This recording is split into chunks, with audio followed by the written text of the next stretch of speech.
Hiya chaps and lasses. I expect you've probably been wondering where I've been. Well, let me see if I can give you some idea. We've had some problems. In fact, I go as far as to say we've had a real pig of a problem. These carburetors, we don't know yet, or I don't know. We's got nothing to do with it, me. I don't know yet, but I think they may be off a different bike. First of all, I took the carburetors off the bike. I didn't take the carburetor bank apart. I kept them all attached as a bank, a unit. And I cleaned them on the outside. I cleaned them on the inside. In fact, if you look on earlier videos, there is some video of me cleaning out the jets, putting it all back together, making gaskets, checking this, checking that, checking everything else. This has been done about 4 or 5 times, which has proved to be a bit of a pain. I've done some research, and I've also looked in the Kawasaki workshop manual, and in the States, I don't know if you can see where I'm pointing. In fact, I'm going to come and get you in a minute and just go over this. Just here, there's a petrol screw, sometimes known as a mixture screw. This one, instead of letting air in, it lets more petrol in. So obviously, the further out you come unscrewing it, the richer that particular cylinder would get. So we've looked at that, and the default setting is 1 1/4 turns. Well, on this particular set of carbs, it is out the window. I've tried it on all 4 cylinders, and the biggest problem I've had was number 3 cylinder. Number 3 cylinder just wasn't getting hot on the exhaust pipe. Oops, I just kicked the door there. Sorry, guys. Feeling this pot here, compared to the other pipes, this one was quite cold. And when I took the plug out on number 3 cylinder, in comparison with the other 3, it didn't look as if it was firing. There was no black, there was no markings on it. It just wasn't firing. So the carbs came off yet again. We went through them. This time round, I decided it would be a good idea to take all the carbs off the bank, strip them again, clean them right out, and go back to what I would consider to be factory default. That is 1 1/4 turns again on each one of the mixture screws or petrol screws, whatever's appropriate, and then start from scratch, which is what we've done. When I put the carbs back on, it made not one jot of difference, which puzzled me. Again, number 3 cylinder, a problem. So I thought, right, let's look at the ignition system. So I got my old trusty multimeter out, and we checked the primary circuit on the coils. I hasten to add, these are new coils, the ones on here at the moment. And when I looked at these coils with the multimeter test, the primary circuit on both coils was fine. And that is, for the guys that don't know, you put your positive probe and your negative probe on the spade connector on the end at the front of the coil here. And you should get, according to Kawasaki, about 2.8, I think it's 2.8 or 2,800 ohms resistant. That's what it says in the manual, but don't hold me to that, I might have that wrong, but it must read something, and I think it's about 2.8. The primary circuit worked on this left-hand coil, which feeds 2 and 3, and on the secondary coil, which feeds 1 and 4, it also read the same. And I thought, well, that's great, but there's another test which you have to do to be absolutely sure, and that is the secondary circuit, where we put probe 1, which is positive or negative, either way round. My understanding, it doesn't make any difference, and you put it up the HT leads. So for example, this particular coil, considering it's the HT leads feed 2 and 3, we tested that independently. And on the coil itself, that particular coil was fine. No, sorry, it was on 1 and 4 was fine. 2 and 3 was suspect.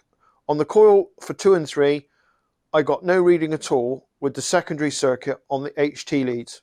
Nothing. So 2 coils were bought. They're now in there. So I thought, hopefully this may address the issue. So we got new HT leads, we've got new plug caps.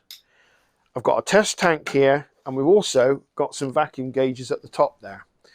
I'm going to come and get you now, guys, because it's a bit tricky trying to talk and also show you around the bike.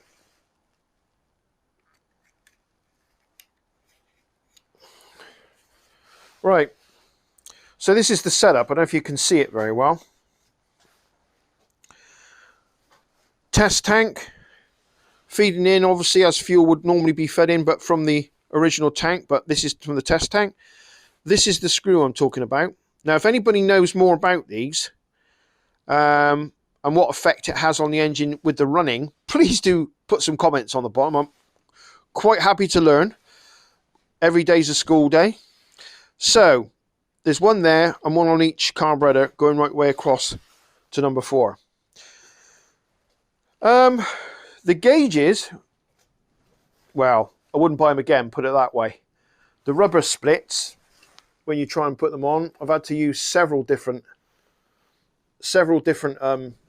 pieces of rubber. This tubing is rubbish. And I do question that gauge there, number 4. I don't think it's as accurate as it should be. But that's all we've got for the time being. I think I will probably get another set, because if we're going to do this, we need to do it as accurate as we can. And I don't believe these are very accurate. If they are, then that one must be faulty, because it's just not giving me the readings. So, where are we? I thought by now we'd have had this finished, if I'm being honest. But apparently not. So I'm still working on it. I've got it to a point where it sounds reasonable. I'm going to fire it up now. Is that better? Okay, let's put the ignition on.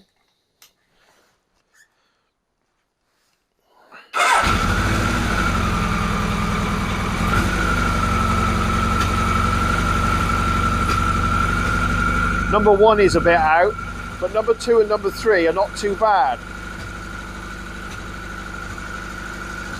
Choke is off. That takes far too long to come off the revs. Let me just turn the idle down a little bit.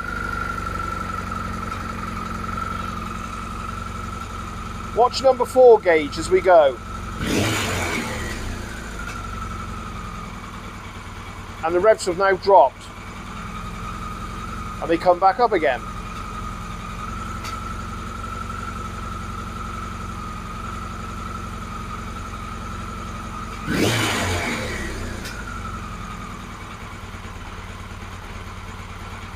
Revs have dropped a bit, and they may come back up again.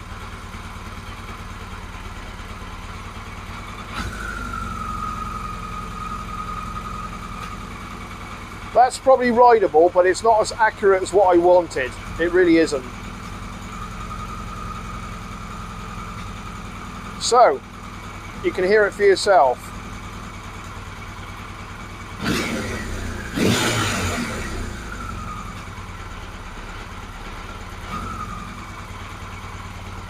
So I'm going to kill it. Well, I don't know what you folks think of that. I don't think it's running that good. The gauges I think are inaccurate. I don't think that one on the right is giving me a true reading. And I have seen the needle go the wrong way, which makes me think it is very suspect. So that's really where I am at the moment. And what's been a really pleasant job to do with the rebuild of the motor and getting it all back up together has really turned out to be a bit of a pig, because I was hoping, let me put you back in there a sec. I was hoping that we'd have something to show you which would be worth watching. It's running, and some people might say, well, what do you expect? You know, it's 30, I think it's 35 years old. Maybe I just need to get on it and take it for a spin. Obviously not as it is, but we're not that far away. It's just we've got to do the brakes on the back, put the saddle and the tank on, and I think that's probably going to be it. I don't really know what more I can add to that, folks.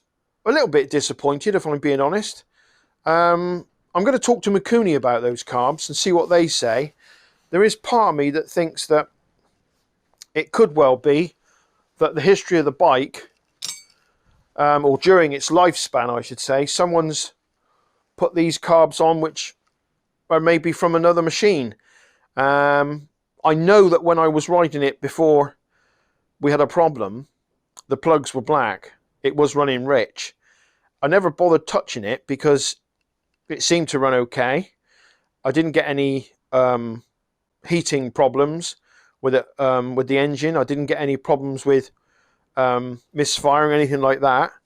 But they were a shade on the black side. So it may well be that it needs to run rich on those particular carbs. One thing I haven't checked, though, is the jets.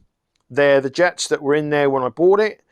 I will take them out and I will get a little bit more aggressive on finding out what jets are supposed to be with those carbs.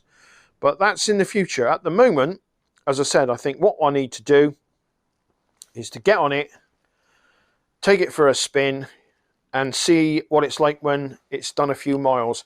It may open up. I'm going to just go back to the other camera now. Just bear with me. Yeah, so that's where we are, really. Not really a lot more else to say other than the fact that we'll struggle on, see how far we can get with it. I mean, I'm pretty close to it, but I am a little bit cheesed off, to say the least, with the way those carbs are behaving. I think, I mean, it could be, I'm not saying or pointing a finger at anybody, but it could be where somebody in the past has turned those mixture screws, I'll call them mixture screws, but they don't let the air, they control petrol, I believe.